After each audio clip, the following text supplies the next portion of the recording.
कांग्रेस के, समाजवादी पार्टी के अन्य पार्टियों को आप अपना दोस्त मानते हो और भारतीय जनता पार्टी को अपना दुश्मन मानते हो, तब यह विपक्षी दल की पार्टी जो बैठक हुई इसमें आपको बुलाया क्यों नहीं गया, आपको आमंत्रित क्यों नहीं किया गया? अगर अभी भी आपकी आंखें नहीं खुली हैं तो मुझे तो यही लगता है कि एक पुरानी कहावत है वैसी जी, 100 जूते खाए तमाशा घुस कर देखे, वही हाल है। नमस्कार, आदाब, सत श्री अकाल दोस्तों, मैं नीरज शर्मा। आज मैं आपसे भारतीय राजनीति पर चर्चा करूंगा। चर्चा क्यों करूंगा? यह बहुत बड़ा मुद्दा सामने आ गया है। भारतीय राजनीति नया मोड़ ले ली है। इस मोड़ में हर कोई टीका टिप्पणी कर रहा है। कोई तो ओवैसी का मजाक उड़ा रहा है, तो कोई कार्टून वीडियो बनाकर पोस्ट कर रहा है। कहीं दिखाया जा रहा है कि विपक्षी दल के नेता ओवैसी को कहीं धक्का मारकर भगा रहे हैं, तो कहीं दिखाया जा रहा है कि सारे विपक्षी दल के नेता मिलकर ओवैसी को प्रधानमंत्री बना दिए। बहुत सी बातें हैं जो लोग मजे ले रहे हैं। एआईएम प्रमुख असदुद्दीन ओवैसी इस समय इसी कारण सुर्खियों में है। आखिरकार क्या वजह है, मैं आपको बताता हूं। दरअसल एआईएम अध्यक्ष असदुद्दीन ओवैसी ने शुक्रवार को भाजपा से मुकाबला करने की राजनीति पर चर्चा करने के लिए पटना में बैठक करने वाले विपक्षी दल के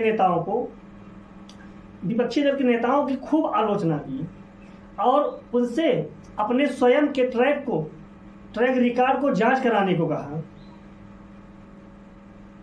कहा कि उन्होंने बैठक में इसलिए नहीं बुलाया गया। उन्होंने कहा कि इसलिए मुझे बैठक में नहीं बुलाया गया क्योंकि वह सच बोलते हैं। हम भी नहीं चाहते कि 2024 में नरेंद्र मोदी इस महान देश के दोबारा प्रधानमंत्री बने। इसके लिए हम जो भी प्रयास करेंगे जरूर करेंगे।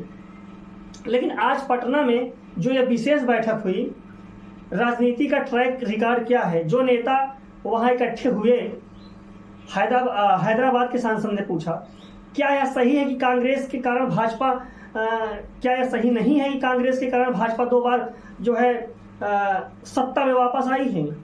यह कहना सही नहीं है कि गोधरा कांड के समय नीतीश कुमार रेल मंत्री थे और गुजरात नरसंहार के दौरान वह भाजपा के साथ बने रहे? क्या यह सच नहीं है कि भाजपा के साथ गठबंधन के कारण मुख्यमंत्री बने? उन्होंने भाजपा छोड़ी और महागठबंधन बनाया, मुख्यमंत्री बने, फिर उन्हें छोड़कर वह भाजपा में लौट गए। एआईएम प्रमुख ने कहा कि जब सांप्रदायिक दंगे हुए और 100 साल पुराने मदरसे को जला दिया गया तो नीतीश कुमार ने अपने निर्वाचन क्षेत्र का दौरा भी नहीं किया, लेकिन उन्होंने पूरे भारत से पार्टियों को आमंत्रित किया। उन्होंने इस बात पर आश्चर्य जताया कि जब महाराष्ट्र के मुख्यमंत्री के रूप में इसके नेता उद्धव ठाकरे ने विधानसभा में कहा था कि उन्हें बाबरी मस्जिद के विध्वंस पर गर्व है, तो शिवसेना एक धर्मनिरपेक्ष पार्टी कैसे बन गई?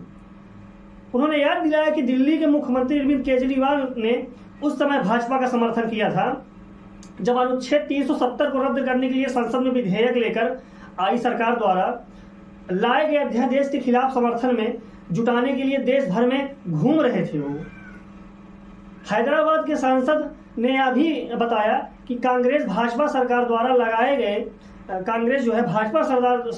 लाए गए यूपीए के संशोधन का जो है समर्थन करती है। उन्होंने पश्चिम बंगाल की मुख्यमंत्री ममता बनर्जी के उस बयान का जिक्र किया जिसमें उन्होंने कहा था कि उनका गोत्र सबसे बड़ा है। उन्होंने पूछा, आप कह रहे हैं कि आप भाजपा के एजेंडे के खिलाफ हैं, लेकिन आपका एजेंडा क्या है? उन्होंने कहा कि ये नेता दूसरों के धर्मनिरपेक्ष या सांप्रदायिक कहने का अधिकार अपने पास रखते हैं। यह तो एक शुरुआत है, देखते हैं कि क्या होता है। विपक्षी एकता के भविष्य के बारे में पूछे जाने पर उन्होंने एक लोकप्रिय उर्दू दोहा उद्धृत करते हुए टिप्पणी की। उन्होंने यह भी कहा कि दिल्ली अभी दूर है। ओवैसी ने कहा कि जो लोग बैठक में शामिल हुए उनके अपने सपने हैं। उन्होंने कहा कि कांग्रेस सबसे आगे रहना चाहती है और नीतीश कुमार प्रधानमंत्री बनना चाहती है। एआईएम प्रमुख ने कहा कि नरेंद्र मोदी चाहते हैं कि प्रधानमंत्री पद के लिए चेहरों को आगे किया जाए क्योंकि इससे बीजेपी को फायदा होगा। उन्होंने कहा, हम सभी 540 लोकसभा सीटों पर मोदी के खिलाफ लड़ाई चाहते हैं।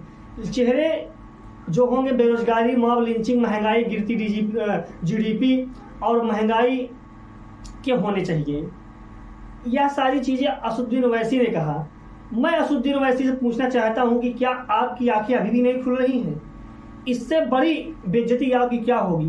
कांग्रेस ने आपको बैठक में नहीं बुलाया, विपक्षी दल की बैठक में क्यों नहीं बुलाया? क्योंकि उनको पता है कि आप भारतीय जनता पार्टी के दोस्त हो। आखिरकार कांग्रेस के, समाजवादी पार्टी के अन्य पार्टियों को आप अपना दोस्त मानते हो और भारतीय जनता पार्टी को अपना दुश्मन मानते हो। तब यह विपक्षी दल की पार्टी जो बैठक हुई, इसमें आपको बुलाया क्यों नहीं? आपको आमंत्रित क्यों नहीं किया गया? अगर अभी भी आपकी आंखें नहीं खुली हैं तो मुझे तो यही लगता है कि एक पुरानी कहावत है वैसी जी, 100 जूते खाए तमाशा घुस कर देखे। वही हाल है, वही हाल आपकी है। ओवैसी जी, आप अपनी आंखें खोलिए और पहचानिए कि कौन आपका दोस्त है, कौन आपका दुश्मन है। भारतीय जनता पार्टी हिंदुओं को एकत्रित कर रही है। क्यों कर रही है? क्या आपको पता नहीं है कि अगर किसी को अत्यधिक वोट लेना है, प्रधानमंत्री बनना है, तो आप बहुसंख्यक लोगों को आपको एकजुट करना पड़ेगा।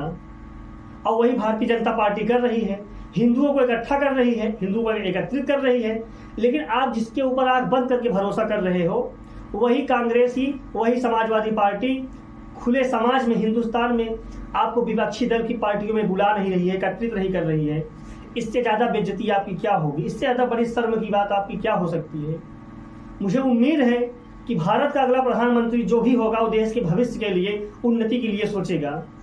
तब तक के लिए अपना ख्याल रखिए। नमस्कार, जय हिंद।